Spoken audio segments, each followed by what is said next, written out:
আমার শ্বশুরবাড়ি থেকে ডাক এলো। তারা আমাদেরকে বাড়িতেই নিয়ে যেতে চায়। আমার ননদের বিয়ে ঠিক হয়েছে।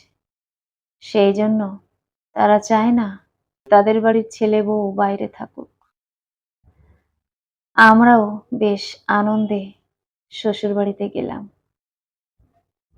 শ্বশুরবাড়িতে ১ম আমার পদার্পণ হলো। শ্বশুরবাড়িতেই ১ম আমার প্রবেশ ঘটল। এত সুন্দর অনুভূতি বোধহয় আর এর আগে কখনো হয়নি।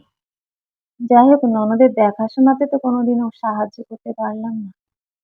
এখন মনে হচ্ছে ননদের বিয়েতে অন্তত একটু দায়িত্ব পালন করতে পারবো বৌদি হিসেবে।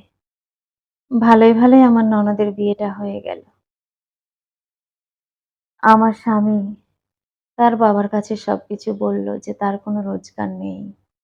আমিও বাবাকে বললাম যে কাজে গিয়েছিল বাবা, কিন্তু অলসতার কারণে কাজ ছেড়ে দিয়েছে। আমার শ্বশুরমশাই বলল, দেখো বৌমা, যতদিন আমি বেঁচে থাকবো ততদিন তোমাদের কোনো অভাব আমি হতে দেব না।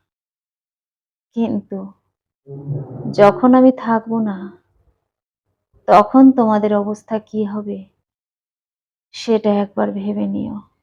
অবশ্য এই কথাটা আমার একার নয়, তার ছোট ছেলেকেও শুনিয়ে দিল। আমার ভাসুরও ভালো চাকরি করে, আর সেই জন্যই আমার শ্বশুরমশাই ছোট ছেলেকে আবারও বলল, আমি চলে যাওয়ার পর দাদার ঘাড়ে বসে খাবি এমনটা যেন কখনো ভাবিস না।